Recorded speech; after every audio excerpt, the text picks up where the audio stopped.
This episode is sponsored by Non-Lame Kitmans. Also sponsored by Fight Milk, for bodyguards, by bodyguards. And by the Office of Toboggan, Mantis Toboggan, MD. Hello everybody. Welcome to the channel. Been a long time for this, but I'm your host ZBH, and I've got with me my nephew Jade. How's it going, man? Doing good. How are you? All right, I'm glad to have you here. We're here to celebrate a couple things.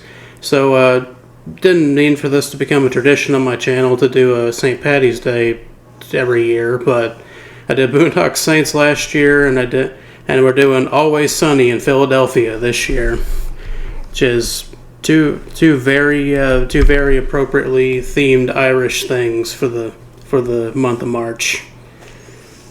And I know I had to have Jade on here with me because he's the biggest Always Sunny fan that I know. So it's a great show. Yeah. So do we want to, to the people who aren't familiar, do you want me to go over like kind of what the show is, just so they? If you can articulate it, because it's it's kind of a hard one to explain.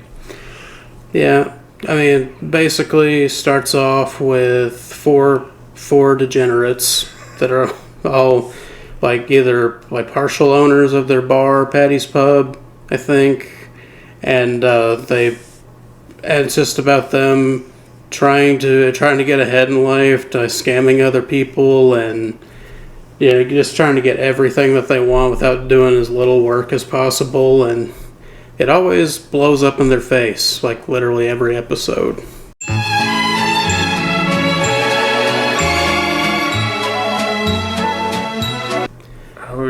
I would kind of explain Sunny as a group of narcissists trying to scam other people. So very similar to what you said. If you ever are thinking you're a bad person, throw on Sunny and you will think you are an angel. Yes, very much so. So are you familiar, Jay, with the original concept of what the series was going to be whenever they were pitching it? It was... I'll just say no, but I think it was supposed to be like just a Friends type of sitcom type of humor, but it turned into what it is now. Mm-hmm. So the original title of it, we'll talk about the actors and the writers and everything with it.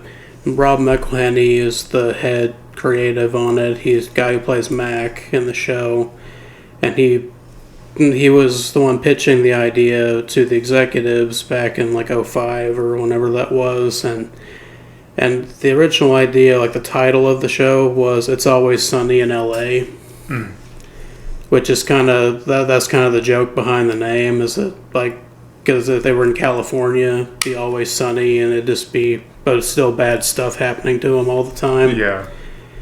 Which that is kind of weird. That like the name is the one thing that I always thought was weird to it. Even though like I don't think it's a detriment exactly. It just I was like Always Sunny. Let me explain like something I thought before going into the show that I was completely wrong about. I thought it was one of those names where a character's name was in the title, like the main character. Yeah. Like Kevin Can Wait or any of those other shows. Yeah. Like you thought Sunny was a person, maybe? I was thinking Sunny was Danny DeVito. Yeah, okay. Because I knew he was the bar owner. So I was like, okay, I think that he's probably Sunny, and then it's just the joke. Like that's like Charlie's Angels. I think he's Charlie. Yeah. Although he's not literally Charlie in this show. That's another guy. But much different guy. Yeah. But they, how Dee is a failing actress and everything, and like she's been failing actress for 20 years now. Mm-hmm. That's kind of from the original pitch of it being in LA, where it's like that's why she's an actress. She's there trying to get a part, and it never works. And then everybody else is just like trying to make get by, you know. But yeah, the executives they had some notes about that idea. They're like, yeah, let's not make fun of everybody that, you know, we're making the film, the TV show with, like making fun of the city itself. Yeah. So it's like, we really like your idea, but we need you to set it somewhere else. So that's where they fell. They fell on Philly, Which is actually really good because now the show is kind of wrapped and then engulfed in Philadelphia with like sports themes and. Yeah, I think Philadelphia was probably the best one for it to land on. Yeah. Somewhere that like people know about, but they don't know too much about. Yeah. They just know it's a place that exists somewhere in the middle of the states. Yeah. But yeah, I thought that was really interesting. And it's kind of cool that it's just been like this group of friends making the show for over 20 years now. Yeah. And the fact that like at the season 2 we'll get to in a second, but like that's kind of where things change a little bit, because it starts out when you have just Mac, Dennis, Dee, and Charlie for the leads in season 1. It's a short season. I think it's like 6 episodes or something like that, which it was funny with those 4, and I was like okay, I could see this being a show. But then I realized how many seasons there were. I was like, I don't know if this show would have worked like that for that long. Like it felt like I kind of got those characters by the end of the season. So I was like, is there that much to explore with them really? Then we get to season 2 and they shake things up a little bit, and they bring in Danny DeVito. And possibly the best creative writing decision ever. Yep. As Frank Reynolds, the father of Dee and Dennis. Yeah. He definitely adds a interesting dynamic to it. And I do know that he's your favorite actor, so why don't you talk about him for just a second? I don't know that he's my favorite actor. I think he plays a scumbag very well. He's just a goofball. He is a recently divorced man who wants to get back to his roots, so he starts living with Charlie in filth and squalor. Yeah, and it just gets worse as the series goes on. Like that's one of those things, if you watch an early episode, you think it's bad, and then you got 15 seasons later, and it's somehow just worse. Yeah. Like, it gets worse over time. But yeah, it's a strange living arrangement that they have, an old man and a almost middle-aged man living together. They share like a pull-out bed or whatever that is. Futon. Futon. You're 2 grown men who share a futon. and they play night crawlers at midnight. It works for us. By the way, if you've ever seen this show and we say something that just seems really bizarre and we don't elaborate on it, then congratulations. That's going to be the theme of this show. That is sunny.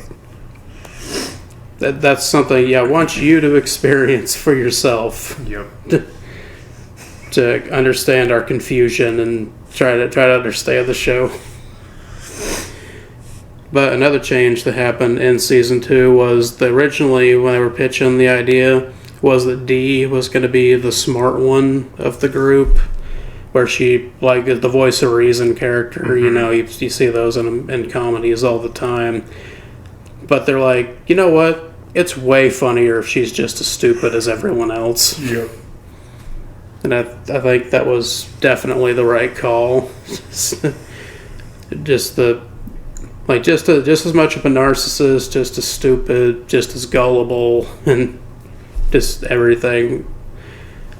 That's the thing. It's like these people are like evil geniuses, but also the biggest idiots you'll ever meet.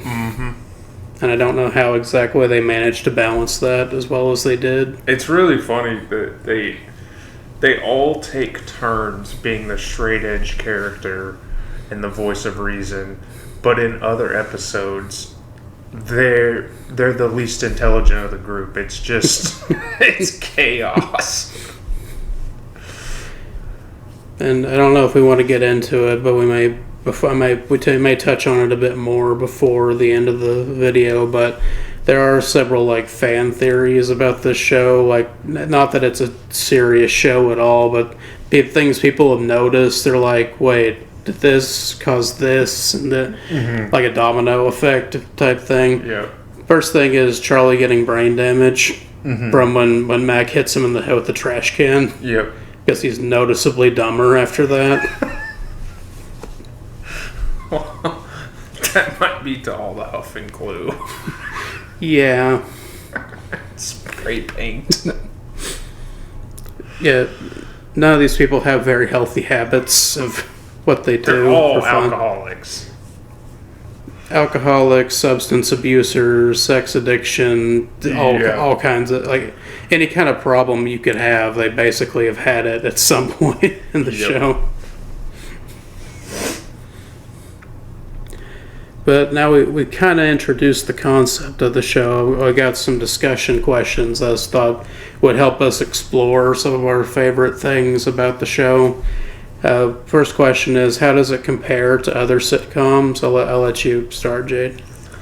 So, I mean, the 4 people sitcoms, which I guess it eventually turns into 5, is pretty popular.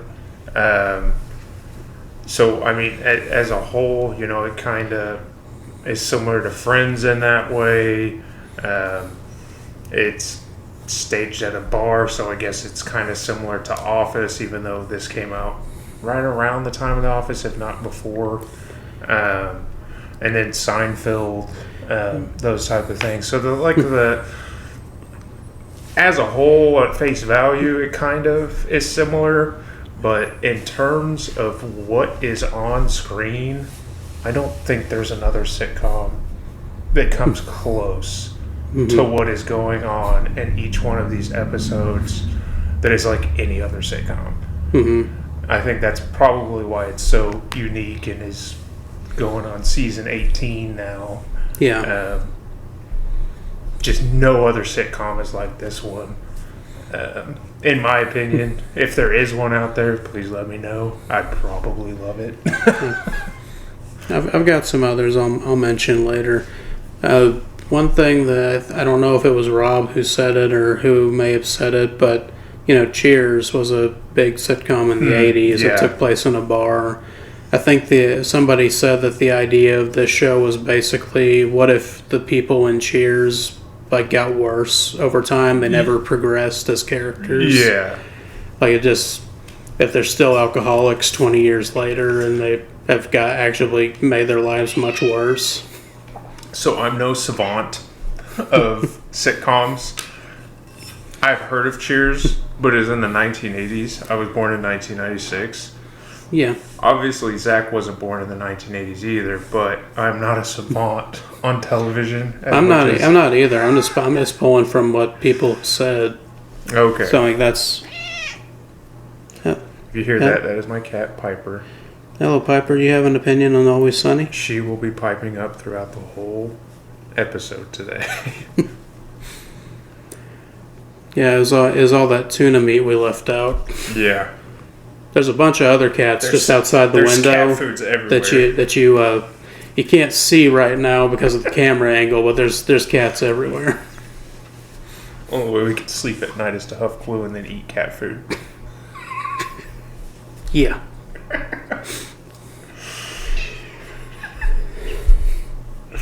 So one of the things when I first watched the show, like, I tried to watch it when I was in like high school or something, and I kind of came into it like in the middle of an episode, like just trying to figure out what was happening. One thing I kind of appreciate about this show that makes it unique is how disgusting it is. That's a theme throughout the entirety of the show. I mean, like, not just Charlie and Frank living in filth, but like just everything. It's all dingy. It's all gross. There's always like some kind of human liquids Stains all on over the the walls. place.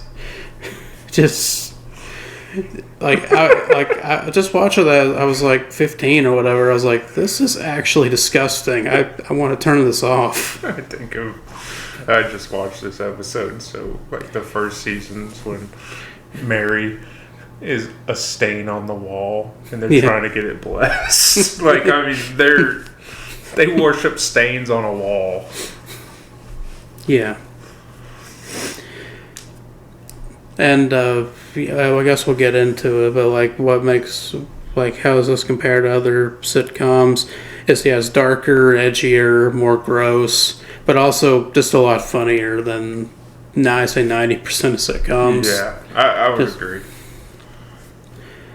So on that note, for the next question, I had, in a society full of edgy humor, does this show's humor still stand out now that we're 20 years since it started and society has changed? So to be as cynical and gross as we are now, yep. How does it stand out, you think?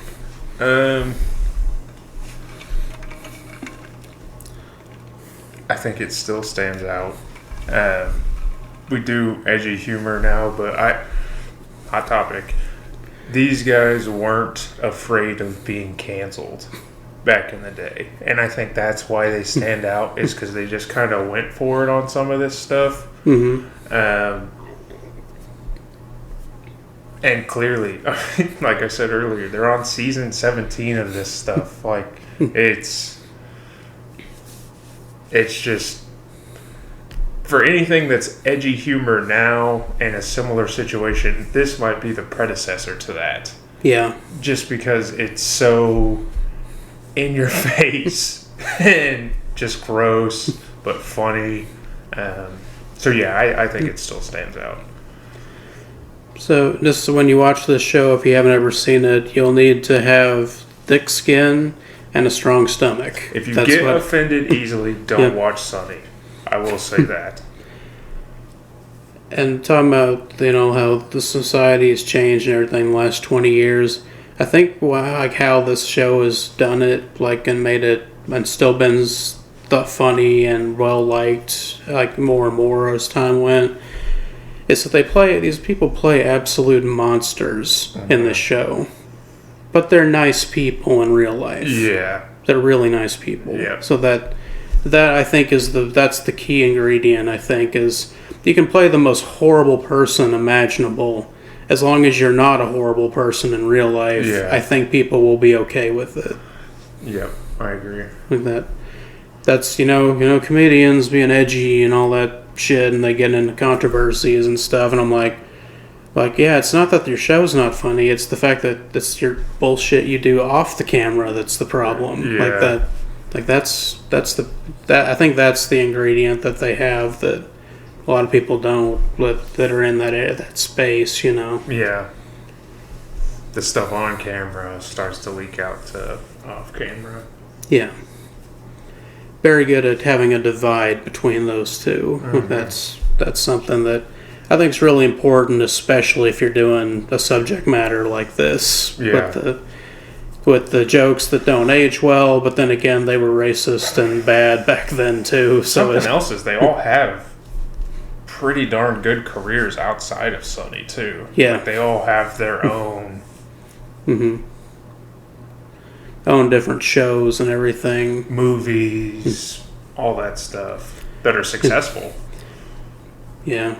I think, I don't know, had you know Rob doing anything else? Because I think, since this show is acting, he never wanted to be an actor. Okay, he wanted to be like a writer. He didn't want to be in the show at all. But he got so upset with how, so they were doing a casting session, from my understanding, is there was a casting session done, and he's like, I can do Mac better than any of these people. And then the rest of the guys are like, just do it. Yeah. And so that's how Mac was never supposed to be in the show. But as Rob playing him, it's supposed to be someone else. Yeah. I say Mac because McElhenney is how they got Mac. Yeah.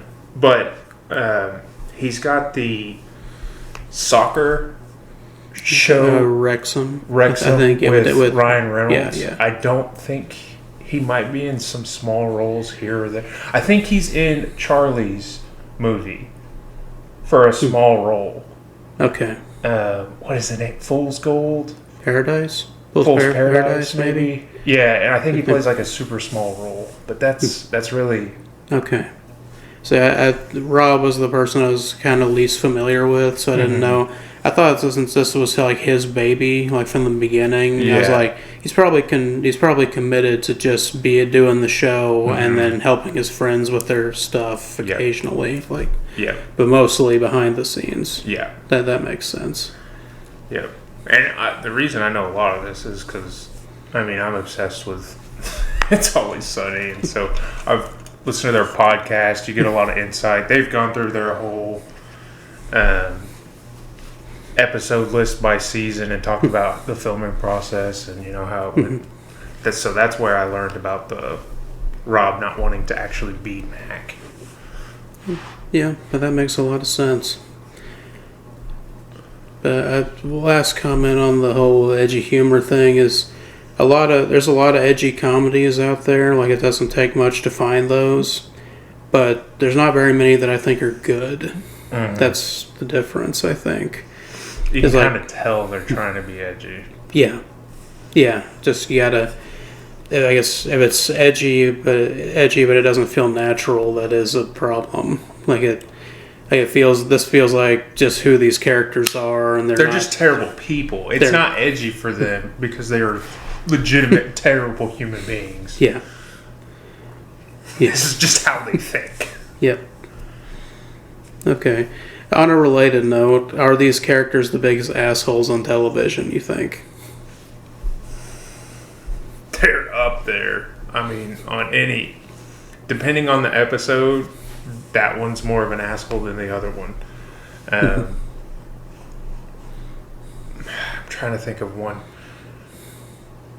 I can't think of anybody from another TV set. Maybe Michael Scott. But I just think he's an idiot. Yeah. These guys are just truly assholes. So I really don't know. Okay. Yeah, I was going to say I think they're definitely close to being the biggest ones, but there's always stiff competition with asshole characters. Like, have you ever seen the show Dan Versus? I don't think so. It's an animated show, but the funniest thing about it is that it was played on a kids' network, and if you watch it, it is not a kids' show. It's about an asshole in his 30s ruining everyone's life around him. Goodness. It just, I was like, I couldn't believe that this was marketed towards kids. Because I know it's cartoony and over the top, but I'm like, this guy is actually a monster. Yeah. Like that's that, and then there's stuff like Archer, obviously, like the main character did, his mother, even worse, just like that. Well, so Dean Dennis's mom in this is an awful person. Yeah. If the comedy was on FX, it's probably in competition with this. Exactly. Because they pick those kind of shows so that BoJack Horseman. BoJack, yeah, definitely. Yeah. But in terms of live action, I think it's probably tough to beat them. Yeah. Animated, they can kind of go as crazy as they want. Yeah, but then that runs into the problem what you were saying, where it's just trying to be shocking. Yeah. Like Family Guy was always kind of pushing the envelope back in the day, but now it feels like every time they do something crazy, it's just for shock value. Yeah. Like they're not actually, it doesn't feel natural for them, even though they always had a bit of an edge to them. Mm-hmm. They were always a bit more palatable than the show.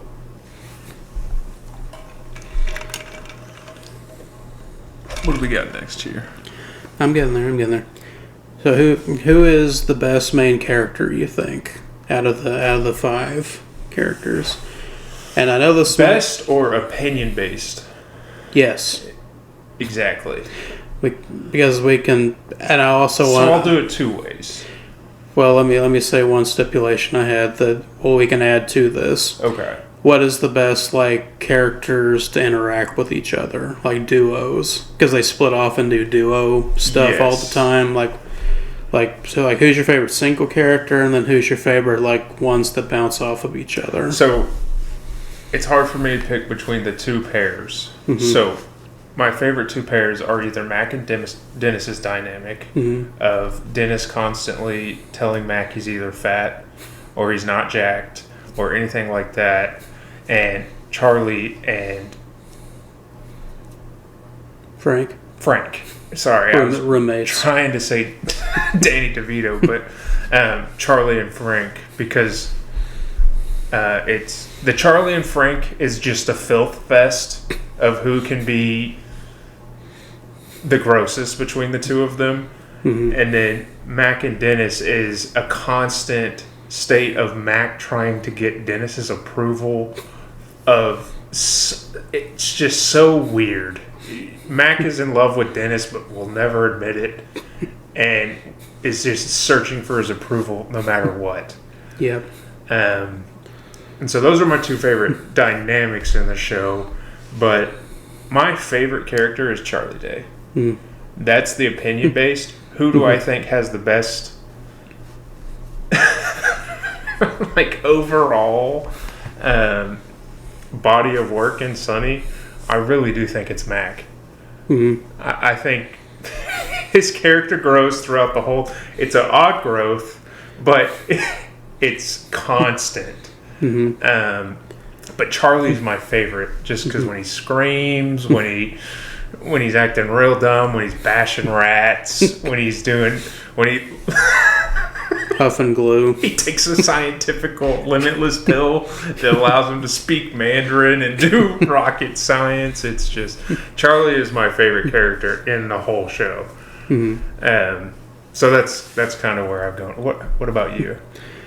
It is hard for me not to say Charlie and Frank, just because the whole roommate thing, which I mean, technically Mac and Dennis are also that a lot of times. Yeah.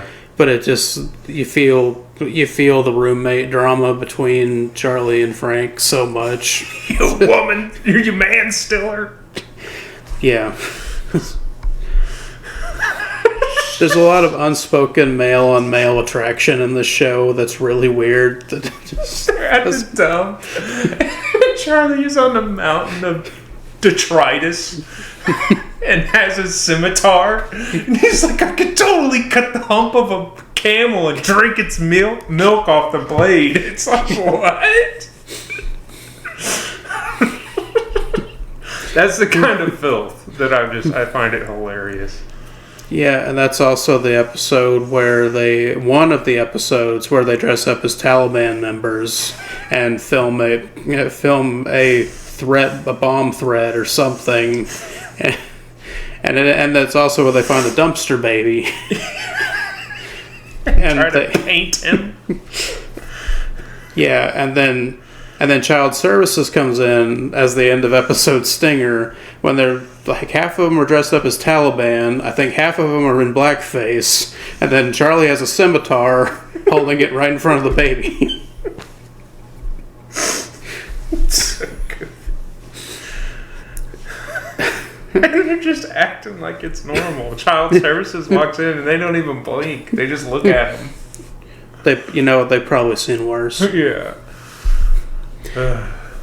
So and keep in mind, folks, that was like only a couple seasons in, I think. I think that's season 2. Yeah. So just if you're going into this blind, just buckle up. Yeah. That's what I'm gonna say. The crazy stuff they're gonna throw at you. So you said your favorite dynamic is I think Charlie and Frank. Charlie and Frank. I think, even though I do love when there's certain episodes where Dennis and Mac kind of take it. Yeah. Like when they're in the suburbs. That's like an amazing episode. It's an amazing episode. Yeah. Mac's famous mac and cheese. But I don't want to leave her out of the group. I do really like Dee too. She is really funny when she pairs off with other characters, especially with Dennis, given that they're brother and sister. Yeah, that dynamic of them screwing with each other, and then also when she's with Charlie. Yeah, the whole stand-up comedy. It's just insane. Oh goodness. And then when Charlie and Dee start their own virtual empire on a Clash of Clans type game. Yeah, yep. It's funny stuff. Basically, do you live in human society? Well, they've made fun of something of your society. Yeah. Trust me. Any group that you're a part of, they probably have made fun of it, or at least acknowledge that it exists, because it's been on for 20 years. So if you had to, who would you say is your absolute favorite character? That's really hard, because I want to just say Danny DeVito. Mm-hmm. They all have their moments. Yeah, because I don't think I'd buy this from any of the other group, but he can just walk into a room wearing a fursuit saying, "I'm a man, cheetah." Yeah. And I'm like, that's Frank. I buy him doing that. Like, what's his wrestler name? Is it just Trash Man? The Trash Man. Yeah. Or whenever, oh goodness, he's out on the street drinking the beer, and he's with Mac, and he drinks the beer, and he's just spitting. He's like gargling beer. It's ridiculous. And at that point, Mac's like, "You are fucking disgusting." He just walks away.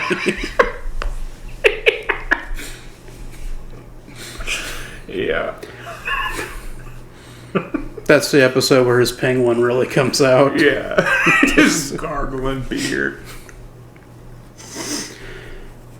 Okay, so we've talked about the main 5 characters, kind of. Now we get to the side characters of the show. So do you have a favorite side character? It's probably going to be the same one as you. Go for it. Rickety Cricket. He's up there. Rickety Definitely. Cricket is...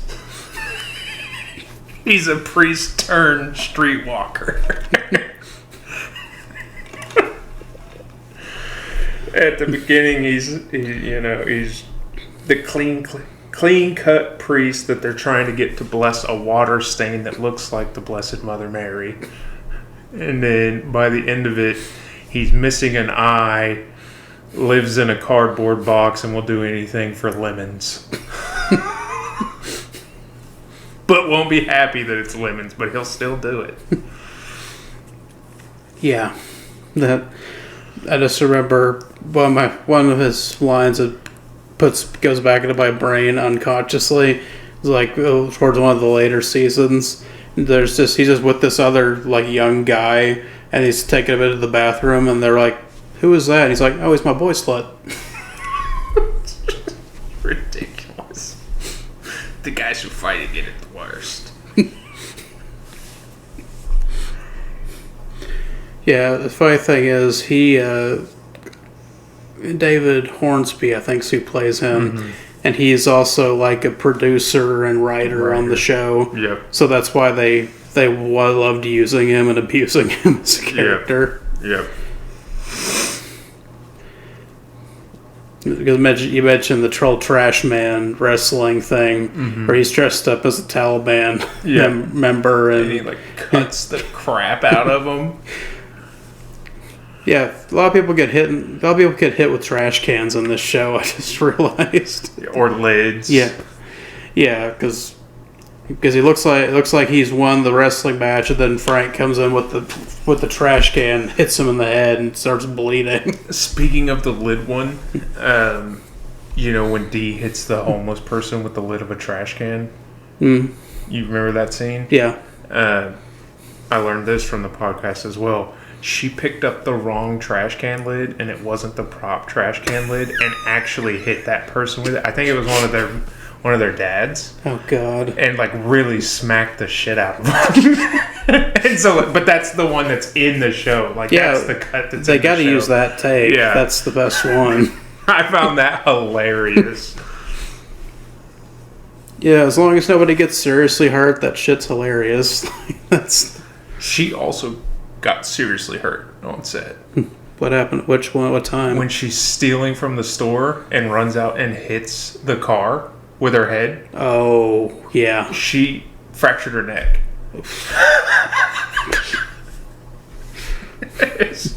It's an aggressive fall. Yeah. See that? Yeah, that you don't get that in any other show. Just like it's a comedy show where the actors get put through as much abuse as if like an action movie. Yeah. Because they want to make it look real. Yeah. And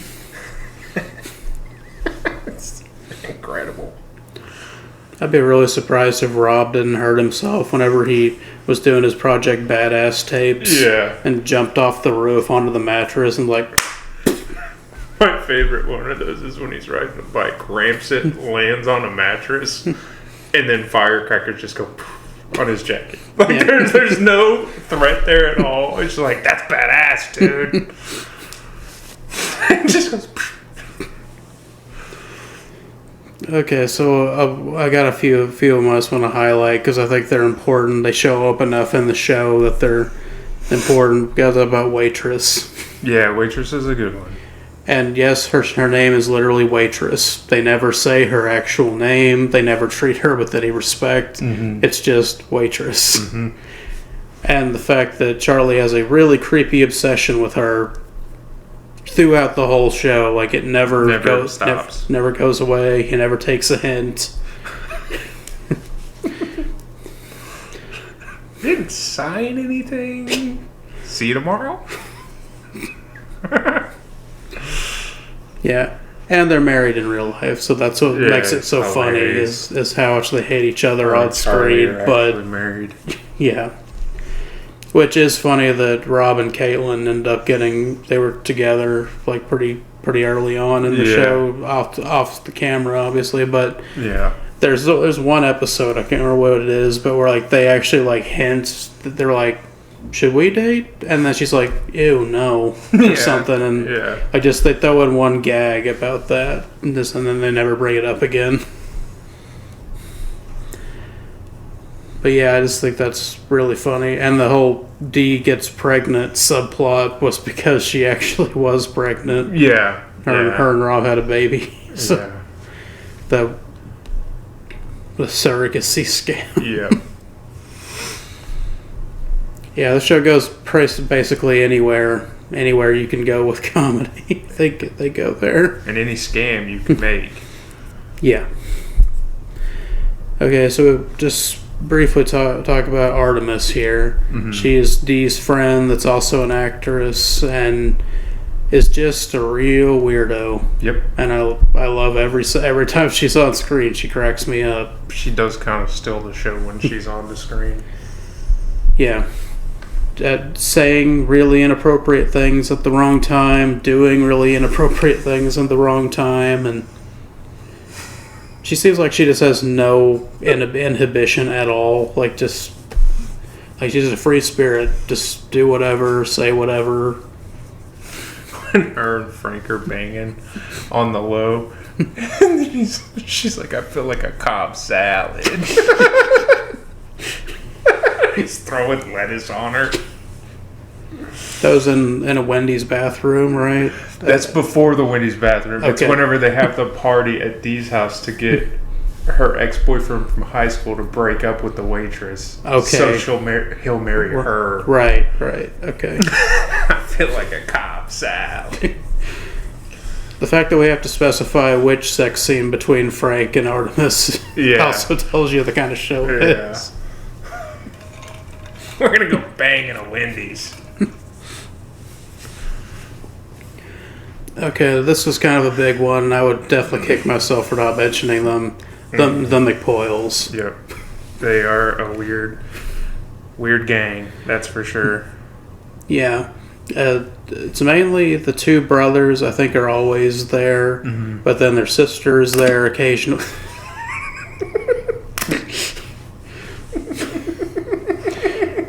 And then you eventually see more and more of their family, and they're just seemingly more screwed up. Doyle McPoyle, I'm going to make the Eagles.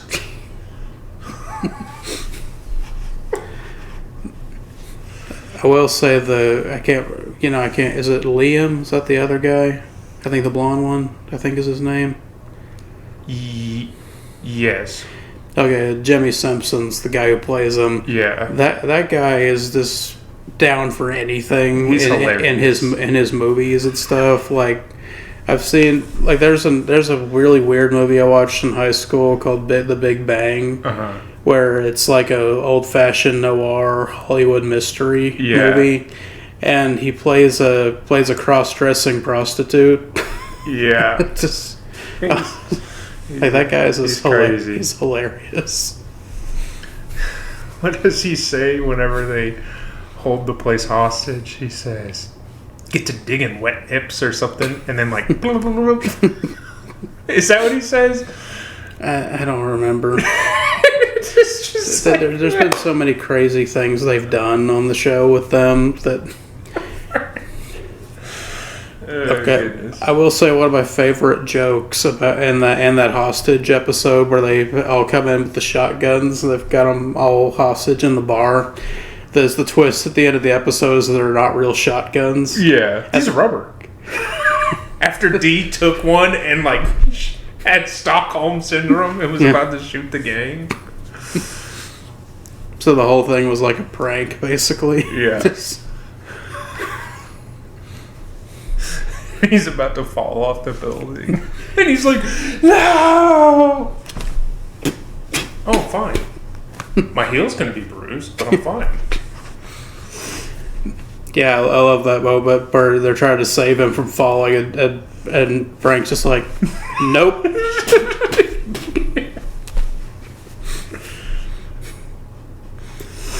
Yeah, see, there's a whole lot of memes of that. That scene just... Yeah. That's something... The memes from Always Sunny, like the Rick Rolling thing, that started from Sunny. There's just so many memes from Sunny now. It's pretty cool. Yeah. That's how, like, my friends learned about it was through the memes. Yeah. And then we watched it. I mean, they're everywhere, and the meme quality is top tier. Yeah. You want to pass me the props over there? Yep. We got to do the one. So I don't know what they were looking for, if it was a sexual or something, but I got my pieces. Then we just started blasting. Boom, pop, boom, pop. Right? Maybe don't brandish those on TV cameras. Yeah. I will say, just Frank with his gun is just one of my favorite running gags. He's always dry firing because he loses them all. Yeah. And the fact that whenever he shoots them all in the bar by accident. Yeah. Shoots Charlie in the ear or in the head. He like grazes him. Yeah. You got a bitch about it? Here, take my gun.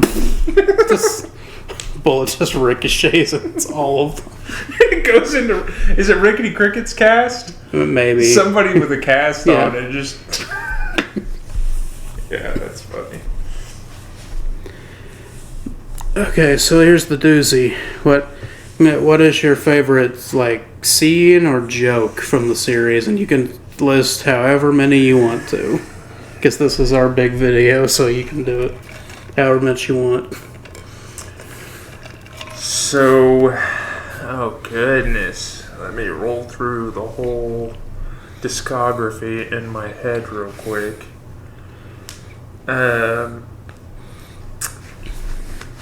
One of my favorite scenes is when Charlie gets locked in the bar. So the gang goes to watch the Super Bowl. It's Eagles versus the Patriots. And Charlie thinks he's a curse. And if he doesn't do these monotonous tasks and very painful and very painful dangerous tasks, the Eagles are going to lose. And he has this jungle gym of suicide in the bar that he's got to maneuver through. He's got a bear trap around his foot, and he's bleeding out everywhere, and the Eagles still lose. It's just that's a really good one.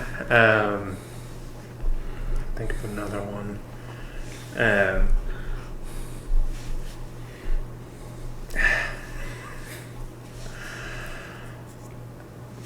I'm gonna need a second. Okay, I can give one. Yeah, and then we can popcorn this kind of. Okay, wait. Joke wise, Bird. The fact that Dee starts, they call her Big Bird because in one episode she's wearing a yellow tracksuit or a jumpsuit as a coach for a Little League basketball game. They call her Big Bird. And then after that, they just call Dee a stupid bird, shut up bird. And then there's one flashback episode that you had mentioned to me yesterday, where Dee is just an ostrich in the flashback, and she just goes, "Wah!"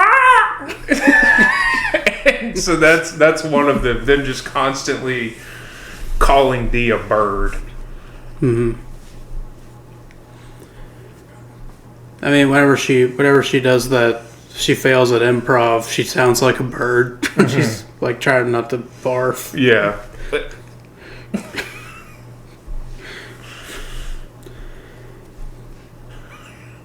So I kind of came up with like one for each of the 5 that I was thinking of. Since you gave a Charlie one, I'll do my Charlie one. So I was going to mention Super Bowl. So you mentioned that episode. Mm-hmm. The one where he beats up Santa Claus at the mall. Oh my god! One of the most demented, violent, horrible things. Did you pick my mom, Santa? Did you pick my mom?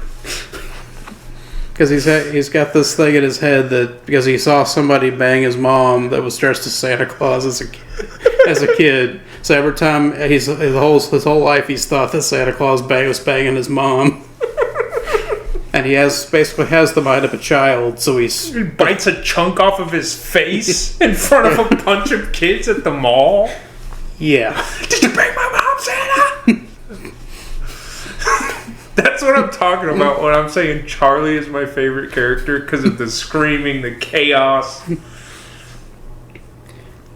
Yeah. I felt I had to mention that. I was obligated to mention that one.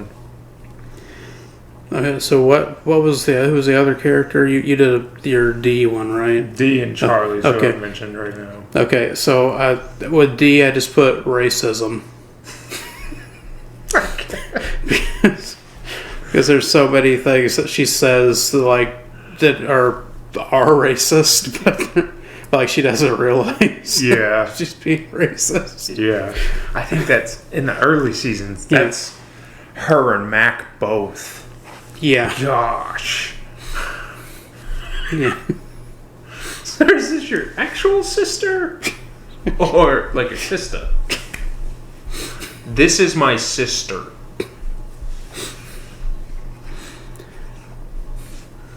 Yeah, and there with this show, of course, there were the controversies with blackface or brownface, whatever. Dee's all up in that, and every time it happened, she was one of them. Her impressions are pretty racist too. Yeah. I can't remember the character's name where she plays the Spanish lady that. Yes. Yeah. Is insulting like all the union members or whatever that was like that. Oh, that episode.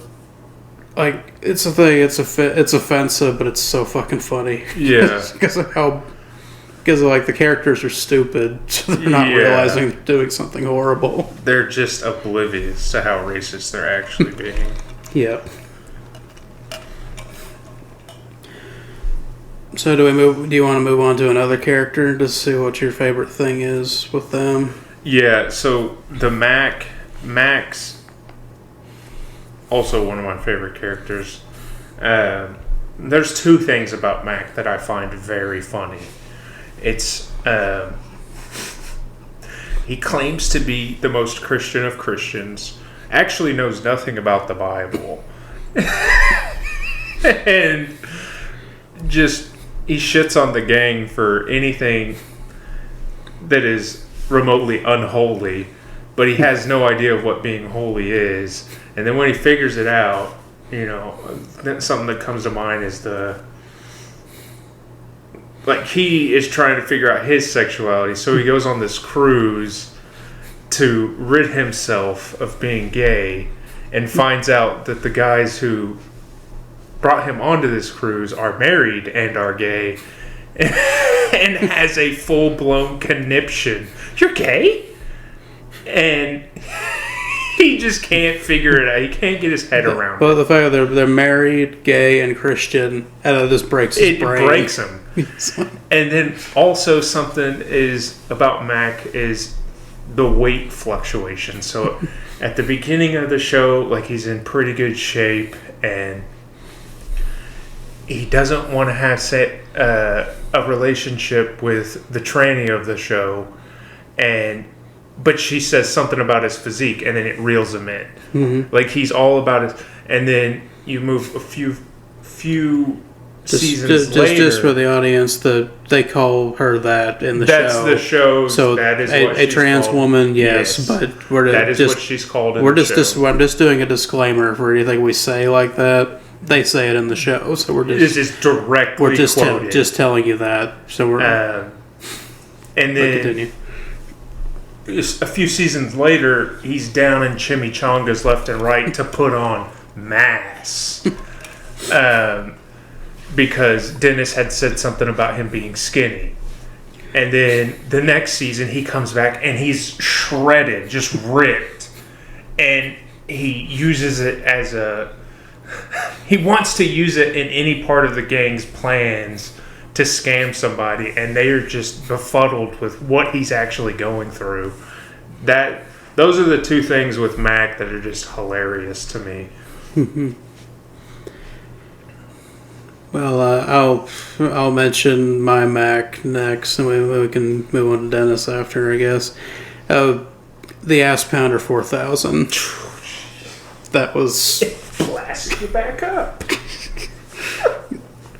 That's before he came out as gay. Yeah, but it was the build-up of that joke. We were hinting at throughout the whole episode, and then you reveal that the exercise bike has a dildo on it, which is one of the best payoffs to a joke ever. Oh goodness. I will say, I think that they actually, when he comes to terms with his sexuality, I think they actually did that really well, and really respectfully as the show can be, you know. Something that is crazy to me about that is, like, he's trying to express himself to his father, and then he prepared this dance. That dance is actually shot really beautifully. He did a lot of training to get that down. It was, like, artistic, which is not something you would see in this show to that point, which was really cool. Yeah.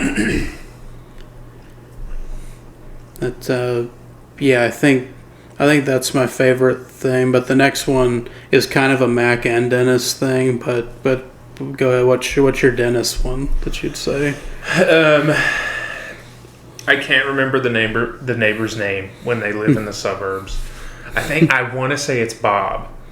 It's Bob. It's a common name. But Dennis is having... Preface, Frank already told them it would drive them crazy living in the suburbs, but throughout the episode, Dennis gets more and more unhinged with everything Mac does, the day-to-day life of driving to and from work, dealing with traffic, and by the end of it, has an episode of epic proportions where he has an out-of-body experience and is undressing himself getting fully naked, yelling at his neighbor, about to beat the living crap out of him. And then Mac gets home. And he's like, Dennis?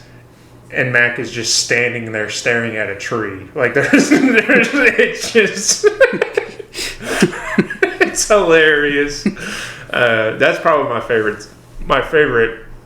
I guess that's kind of an episode, but it's also a joke throughout that whole episode. Yeah. Is him slowly losing his sanity. Yeah. Which there's not much of to begin with, but... Yeah. I will say all of his outbursts throughout the show, whenever it's like you can just see his blood pressure going up and up and up. You bitch!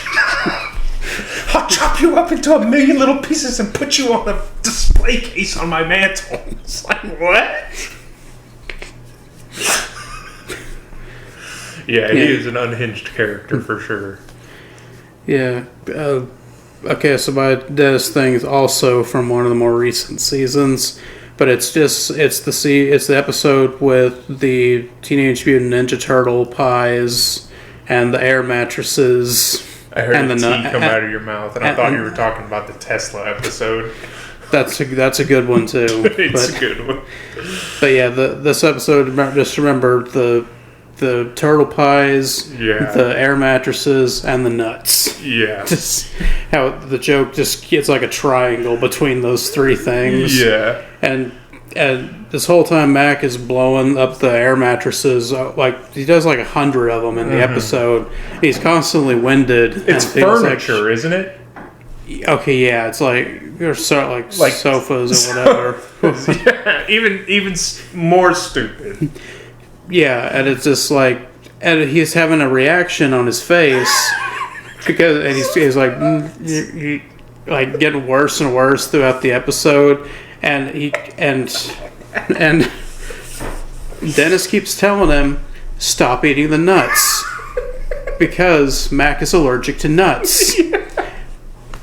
And Mac thinks he's having an allergic reaction to the plastic that he keeps blowing on throughout the whole episode. And I think it happens about 3 times. And then finally, Dennis goes unleashed on him and says, stop eating the nuts! Then he's like, runs over and throws him at the table. An honorable mention for Dennis is when they're leaning into the serial killer angle and he goes ballistic at the high school reunion and he has to go back to his car to get his tools. I've got my tools! I need my tools! And his tools are zip ties, duct tape, rope. Like, just stuff to kidnap people and silence them. Yep.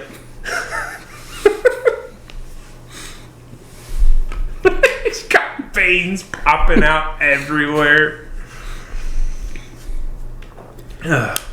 Dennis is a good character. Yep. Okay, I think we did the main 5. We got Frank. Well, did I? We didn't do Frank yet. Okay, go ahead. I was going to let you go first. Well, I think. Okay. I mean, there's so many running gags with Frank that it's hard to choose. Like, I already did the blasting bit because that's iconic. But Dr. Mantis Toboggan is probably my MD. That's probably because it's so stupid. But they always bring it back somehow throughout the seasons. Yeah, that's a good one. My favorite scene / joke that he is involved in is when they're trying to get intel for the old company he works for. And to do so, he gets naked and is sewn into a couch. And at the end of the episode, he breaks out like a baby being birthed from a couch and is just all sweaty and just runs out completely naked, making noises the whole time. That is just so ridiculous. So, audience, if you ever seen Ace Ventura 2, remember the rhino scene? It's basically that, but with a couch. Yeah.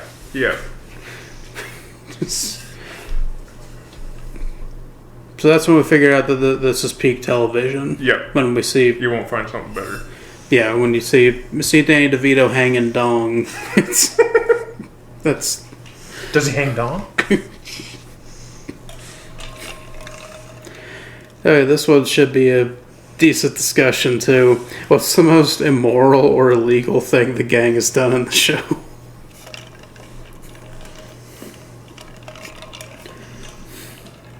Up there's the gang goes jihad. Yep. That's pretty bad. And that's a different time than when they're threatening the Jewish guy, right? It's that or Frank's Little Beauties to me. Those are just two insane episode ideas that they got away with and are hilarious. I think the gang goes jihad, though, is probably... It's probably the worst, most immoral thing they did. Also, it's also kind of does date that episode because it was in the 2000s during the War on Terror. So and the whole taped beheadings and stuff was really big back then. So but yeah, pretty bad. But I'm trying to remember if I know they threatened the guy who was trying to buy the bar from him that this happens to be a Jewish guy. So of course that's a joke in the episode, is running gag in the episode, but saying it was some kind of anti-Jewish thing, but it was obviously a joke in the show, so it's it's not the worst thing ever, but but that was also in the earlier seasons, so it all kind of blends together if we've seen it a bunch of times. Yeah. But I'll say most immoral thing, and what I wrote down was cricket. I mean, because they disgraced a holy man. Yeah, and true, some of it was his fault because he had some behavioral things that his behaviors weren't great after his fall from grace. He kind of screwed himself up too, but it all started because of Dee and all the manipulation shit they were doing to him. Yeah. The gang was manipulating Dee, who was manipulating a priest. It was a terrible pyramid scheme.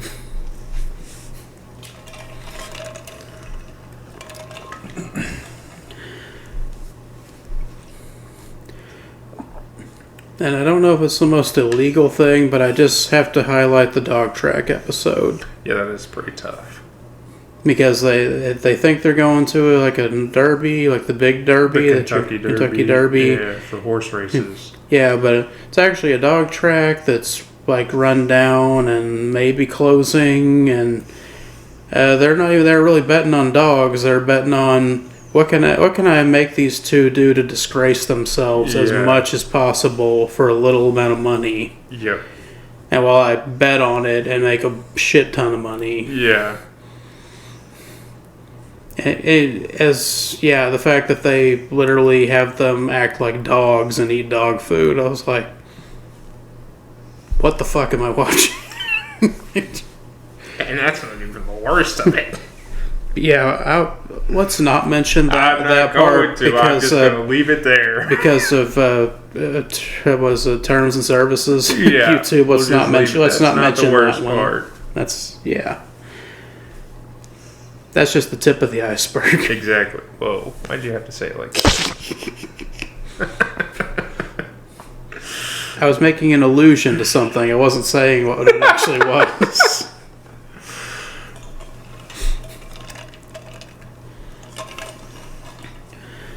Do you have any other crimes your favorite crimes they committed and got away with? Well, burning down the building. All they had to do was community service. That was it. Mm-hmm. All of them just had to do community service. Multiple breaking and enterings that they get away with. Oh! When Frank starts a gambling ring with the Koreans in the bottom of the basement. Yep. And a guy kills himself. You never hear it. They're playing Russian roulette at the basement, and a guy kills himself, and that's it. You never hear, should I call the cops? Should I call the cops is the last you hear of that, and then the next episode's on. There's no... There's just, yeah. There's a lot to get away with, but that's... How do you get away with that? There's a lot of casual either murder or manslaughter happens in the show, because the Psycho Killer episode ends with them being in the serial killer's apartment, and he comes home and they're staring him down, and then Frank revs up a chainsaw, implying that he murdered that guy with a chainsaw. Yeah. Which is probably a good thing they had the chainsaw, or they probably would have become victims too. There would have been 20 severed heads in there. Yeah.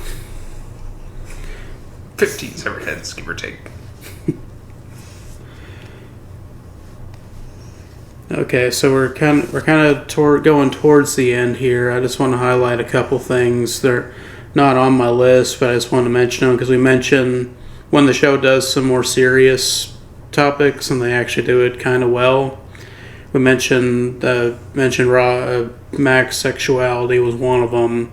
They're in the Trip to Ireland season. That was really good. Also unhinged, also very funny, but it's about Charlie meeting his real dad. Yeah. And they treated all of that respectfully. Yeah. And they did that really well. And I think it's cool whenever you can have an unhinged comedy 99% of the time, but whenever you decide to do something different, it's done well. And I really respect that. Yeah. Because not a lot of shows could do that. Yeah. Of course they make a joke. I don't know if it's that respectful. I mean, the way what happens after his dad dies, but yeah. But at least they treat the emotional journey of it with respect. Yeah. Just maybe not the ending. Yeah. How they got Charlie to Ireland is crazy. I'm actually blanking on how that happened. Or can you remind me? I'm pretty sure they give him a shit ton of sleeping pills, and he's asleep the whole time. That makes sense. And I'd be surprised if they didn't shove him in a duffel bag or something just to get him in there. Yep. Yeah, that was one. And then this last season, they had this whole gag where Danny DeVito's not in the last season a whole lot. He's kind of in and out. So you're like I was thinking scheduling conflicts or something. So they work around that throughout the show. Some actors don't show up as much as the others, and they just go back and forth on. Which I think they do a really good job. Like if there is a scheduling, like the episodes are still funny and involved. Because that happens quite a bit throughout the whole show's history. Is stuff like that where they're just characters, not in episodes. But I like how they made it into a joke that Frank was on. It was on a reality TV show, and it was The Golden Bachelor. I think's what it was called. You're exactly right. It's just him between this nice older lady or this OnlyFans girl. I think is what she was. The Hawk Chua girl. Yeah, I chew on that thing. I was like, wow, they got that out real fast because like that was a thing like literally last the year before. Yeah, so it's like wow, they definitely stay up to date on current events with their comedy.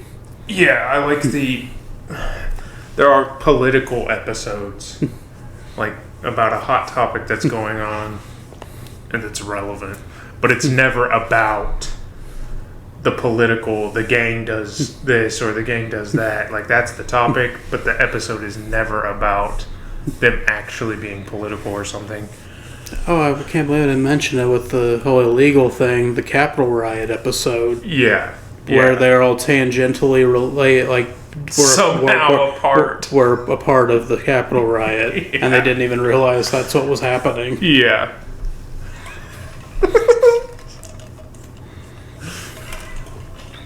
So you're stealing the ballot boxes? The hair dye thing was so funny in that. The Rudy Giuliani. I started cheaping out and using Japanese motor oil.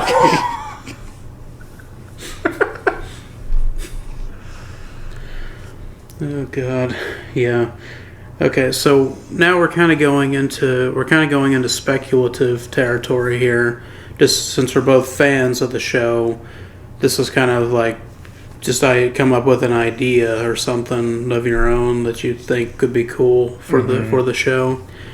So this is one question: is when the series inevitably ends because Danny DeVito's old, it's going to have to end eventually. Yeah. So what's one thing that you want to happen in the show, like before it ends, like just like maybe an ending for a character or something, or maybe just a funny thing that you think would be good for around the ending of the show. I'm trying to think of something that they didn't put a nice little bow on.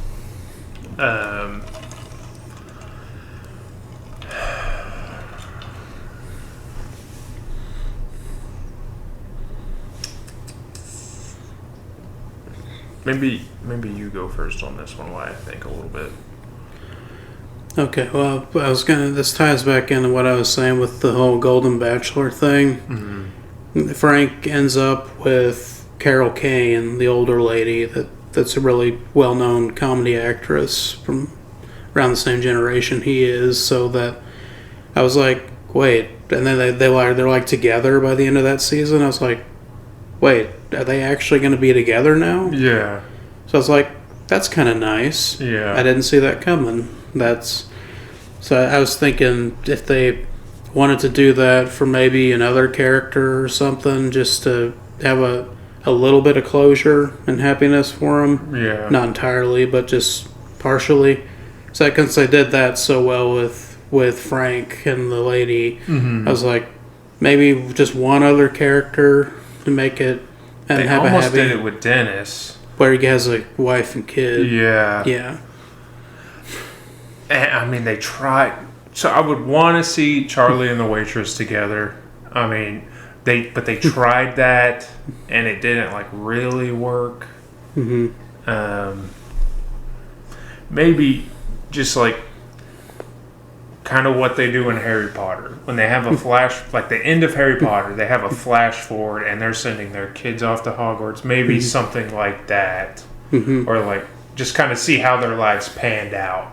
You know, or like even if it's like one of those movies where at the end they have just a written dialogue. They take a screenshot of one of the characters. It's like and they went on to do this. Yeah, Charlie went on to move to Ireland and own his own pub or something like that. Mm-hmm.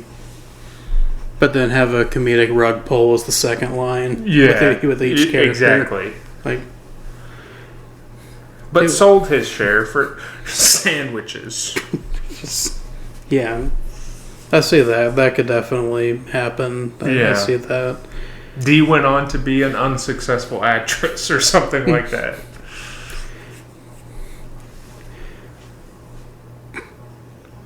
This one thing I have to mention because I think it's such a funny fan theory.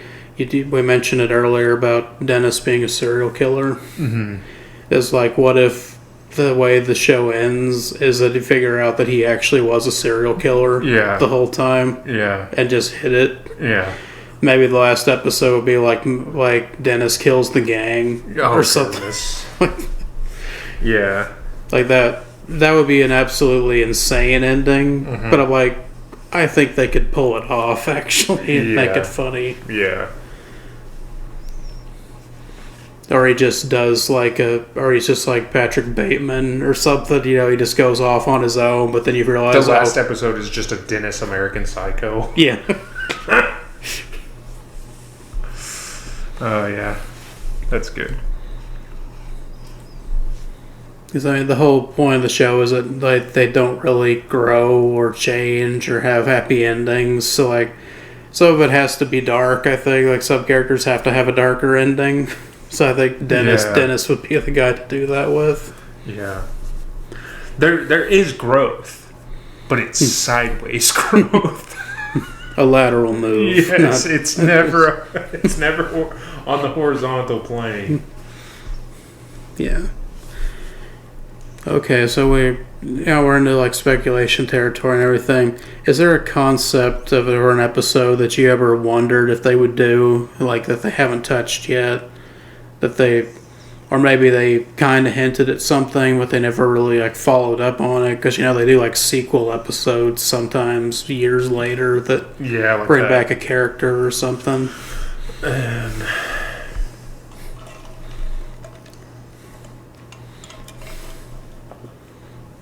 I mean, anything with Bill Ponderosa, like just seeing how his life turned out, or like in the next season bringing him back and he's straight cut again, or I don't know that he ever was. Somewhat. Sober. Yeah, sober. Yeah, or like the McPoyles. Because it's been a while now since the McPoyles have been in an episode. They were in they've been the bowling alley episode. I'm trying to remember when that was, because I think that was that the season before Golden Bachelor? Because I think Ireland was before that, and then I think Golden Bachelor happened, and then the most recent. No, there was a season between Ireland and Golden Bachelor. I think that's where the bowling alley episode is. Okay, if I remember right. So he has the eye patch. Because he got hit in the eye that one time. Yeah. And then either his finger or his brother's finger gets crushed by a bowling ball in the episode. Yeah.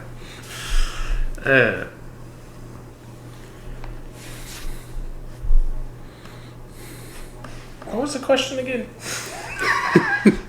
Okay, it's just an idea for an episode or topic that they haven't done before. Either haven't done or they've never like fully gone there with the concept. They touch a lot of stuff.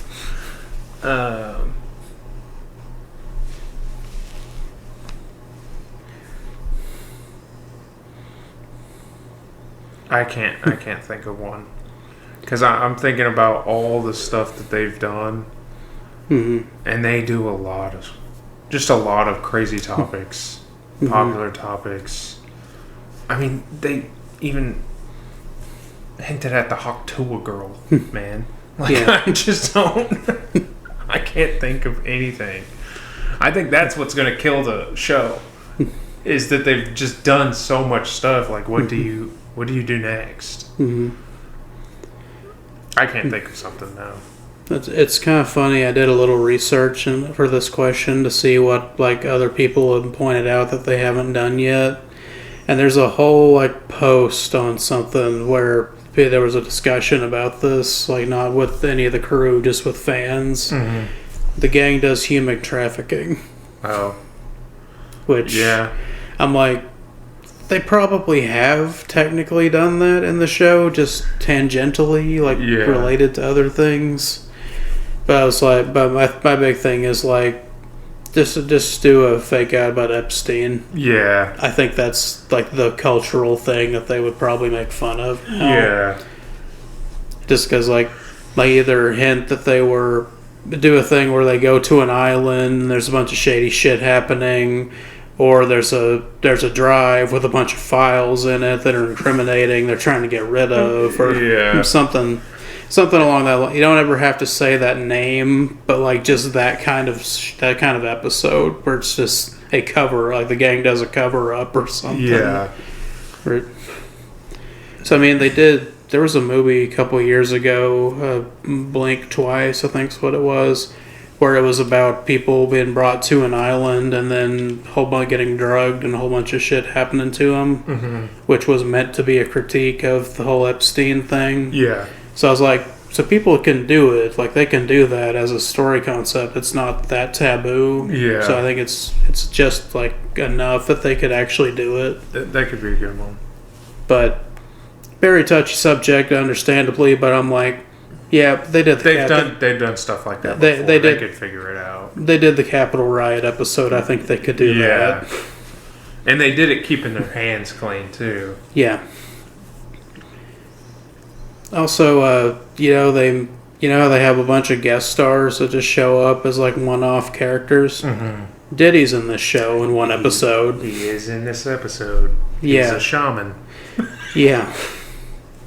So I'm just saying, some things haven't aged well, but some things are kind of hilarious in retrospect. Yeah. Because everybody knew about Diddy, they just didn't expose him till like a couple of years ago. Yeah. I was like, I don't think anything's that taboo for this show, honestly. Yeah.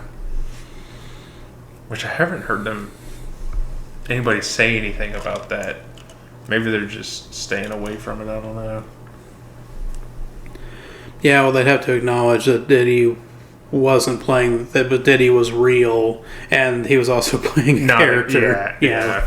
So you can't really do that one exactly, but you could do another joke, like that kind of thing, where a famous musician or singer had a creepy private life that affected other people. Yeah. So we're coming down to the wire here. This is something just for the audience, like just similar shows that I think are kind of like Always Sunny, or that I would recommend to people who watch Always Sunny and like it. Mm-hmm. Do you have any that you would want to highlight? Workaholics comes to mind. That makes sense. Yeah. I've also listened to their podcast, and they said Always Sunny is a huge inspiration to them. Mm-hmm. Righteous Gemstones. I have seen a little bit of that. That was completely different concept.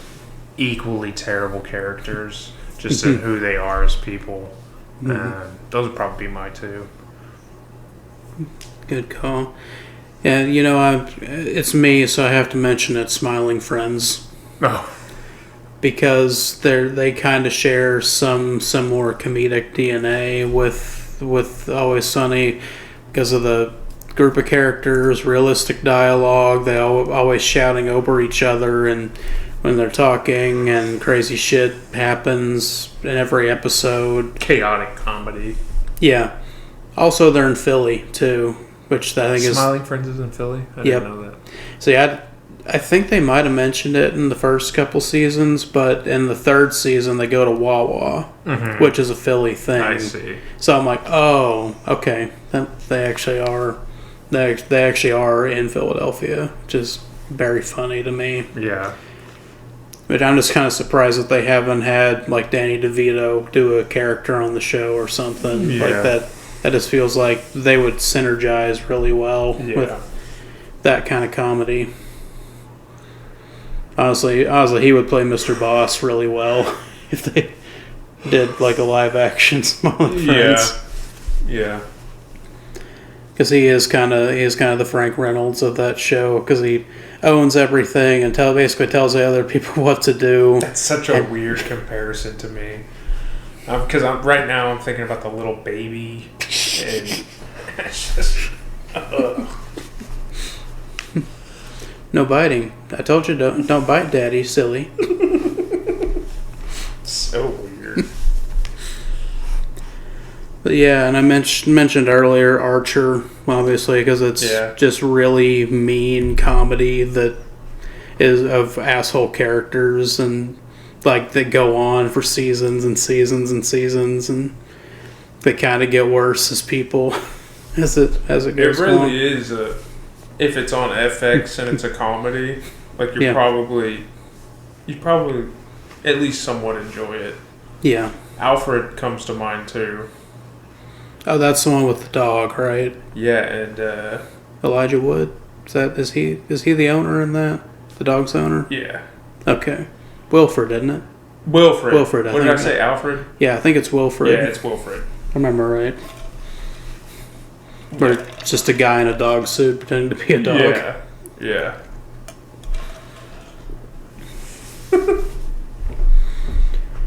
And this isn't a TV show recommendation, but if anybody really likes Always Sunny and they watch YouTube, if they haven't watched Red Letter Media, they should, because that's a group of guys that do unhinged, chaotic comedy with their editing, but they also do like actual movie and TV show analysis and everything. Yeah.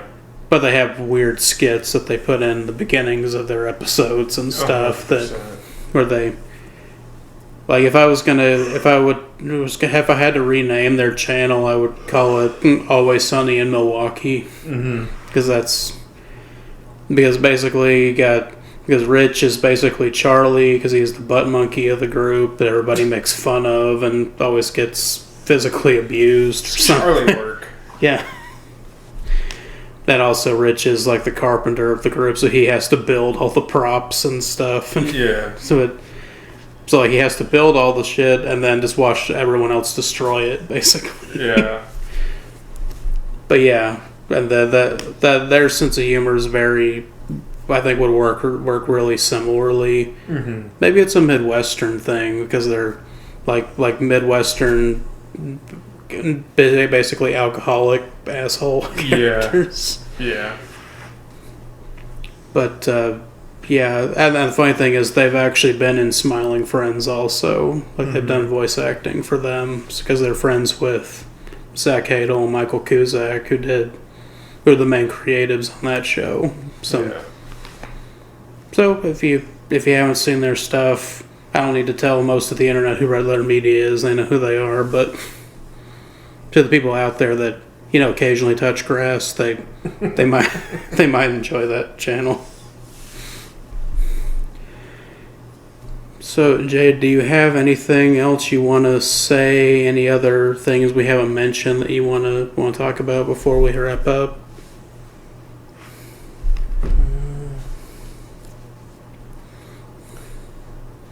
Not that I can think of. I think we touched quite a bit here. It's a bad show, but it's a great show.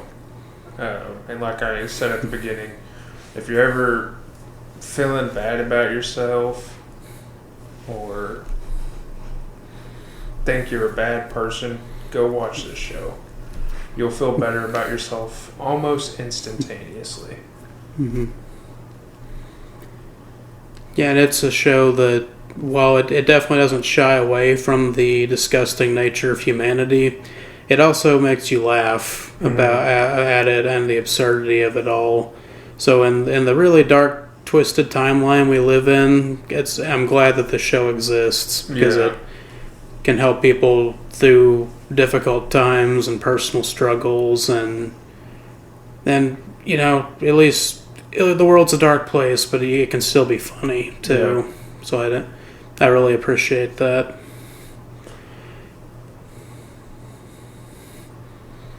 I also didn't think of an ending gag for this, so we might just have to improv one. Separate entirely.